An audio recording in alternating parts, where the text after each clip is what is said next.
Hello, welcome to Evening Morning Guitars. It is the evening. It's actually really quite late now. I was out at a gig earlier, saw a band called Tiny Giant, which is the indie band from Chloe Alper, who is the bassist and co-vocalist of the Pure Reason Revolution. If you're into them at all, or if you've not heard of them, you should check them out. If you like bands like Porcupine Tree, Ocean Size, stuff like that, so it's very cool. This is a new thing, it's kind of a shoegazy dream pop type project, so that was really cool.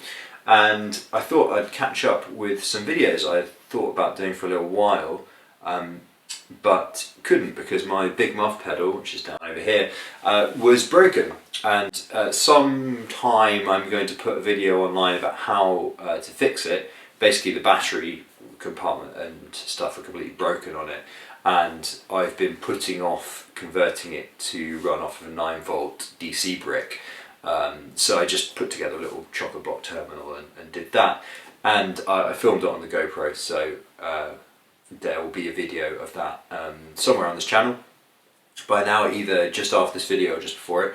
And I thought I'd do a video on two Russian pedals that I've got, the Small Stone and the Big Muff. They're slightly different. One of them I bought new in the States about 15 years ago, maybe, quite a long time ago, and the other one I got used here in Manchester, and I don't really know about the provenance of it. It has an AC in on the top, and apart from that I don't really know anything about it. So I'm going to convert the Small Stone as well to running off the DC brick, but I haven't got around to it yet. So for the moment it's just got a little battery in there, and that will do. I'm not going to show off the Small Stone too much, to be honest, because I find the volume levels jump a bit when I use it and it's a bit disconcerting, whereas the Big Muff is really the star of the show. So yeah, so what to say about these? The myth about these is that they were made out of old Russian tanks. And I don't know if that ever was true, but it certainly, if it was true, it probably would have been true of the earlier Big Muffs. There's like a ridiculous number of them if you want to go look them up online. I mean, just Google for it, and there's like Civil War, Ram's Head, all these kind of crazy different types of Big Muff. And the Russian one, I guess, probably is sort of like a darker, maybe more unruly version of the American Big Muff Pie. So the American Big Muff you'll recognise on records by bands like Smashing Pumpkins, most notably. I mean, that's kind of the core of their sound. Although they did actually, I mean, even by Billy Corgan's admission, they knocked it off of a band that they were friends with at the time. Back in the days when Billy Corgan used to write a blog, he wrote one detailing how he went to the practice space. So I think it was Catherine was the band, something like that. I think Kerry Brown was in, but Darcy's partner, husband at the time. And he went into this practice and he saw these guys just playing, hit this pedal, and he described the sound as taking off. And he was like, right, I've got to have that. Went out, found some Big Muffs. And that's really kind of the beginning of the Siamese Dream sound. It didn't work very well for them live, so I'm not sure what they actually used live, whether they actually used Big Muffs or not, because again, there used to be a blog post of him describing how much of a failure it was the first time they tried to use the Big Muff live. And anybody who's ever used the Big Muff will know that it's a very difficult to use fuzz pedal sometimes. It's difficult to love in a live setting. Mike Venart, sorry to drop a name, actually I don't know if you'll even know who that is, but once described the sound to me as the Hoover. It's such a deep, scoopy fuzz sound that it really can just lose consistency completely. It can be very difficult to work with. And so the Smashing Pumpkins, when they were doing that kind of thing, they were playing in a practice space. It was a small concrete box, and so it really worked for them in an enclosed space, and I think that's kind of what they were going for on Siamese Dream. That's why they were doing 20-30 overdubs. I mean, well, I think actually they were not doing as many as that on all the tracks. That was just like the absolute extreme of what they did on that record. But that layering of guitars is an attempt to make up for how much the clarity of the tone can get lost. And just as you'd like double track a guitar when you're playing most kinds of riffs, you know, you would quad track something with the fuzz pedal like a Big Muff, just to really kind of punch that point home, get in that punchiness. And I'll do a separate video about how to get the kind of Smashing Pumpkins sound, you know, using my Big Muff Pi, and kind of demo a few songs. And the only other band I can think of off the top of my head that use a Big Muff Pi, the Russian one, are Sonic Youth, and you can hear this on tracks like 100% off the top of my head. Things like that is the Big Muff Pi Russian edition, which is the kind of darker, fuzzier side of things. This particular one, there are many like it, but this one is mine. Yeah, okay, that wasn't the reference I was going for initially, but was actually also modified by my friend David, who put in a capacitor that's nearly 3 times as big, I believe, as the stock one, which basically enhances the bass end. You'll notice that I don't have, although that's been put in, the tone control is actually quite a long way to the right, and I think it's because this is so bassy that in practice I actually end up not dialing in much of that boosted bass. You can also get kind of more vintagey style guitar sounds out of a Big Muff. It is possible. In Pink Floyd, famously, you know, David Gilmour used them. But for the most part, you're looking at crazy, modern, grungy kind of stuff. They really suit, you know, anything in E, E flat, drop D. Lower than that, it begins to get a bit flobby. And I would probably move to using something more like you know, Janus, Walrus Audio, like you know, again the Jupiter, or the Zoom Ultra Fuzz that I have. Like anything with kind of a noise gate and a few more params on it will probably serve you better in those situations. But anyway, in the words of Marty DeBergi from Spinal Tap, that's enough of my yakking. Let's boogie.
Anyway,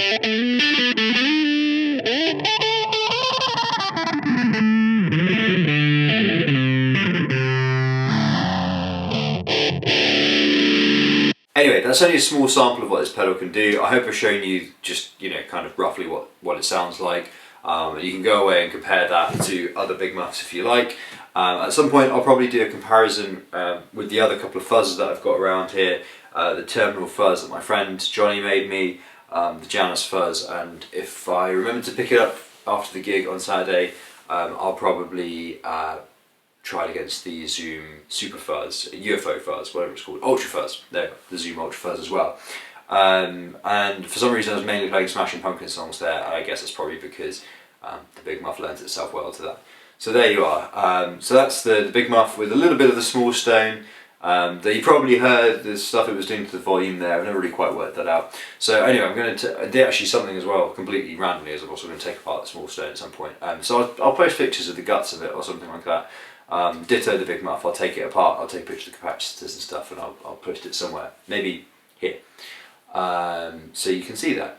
And apart from that, I think that's all that I wanted to say in this video, so thank you very much for watching. If you like this, then subscribe for more, and that's about it. Peace out, guys.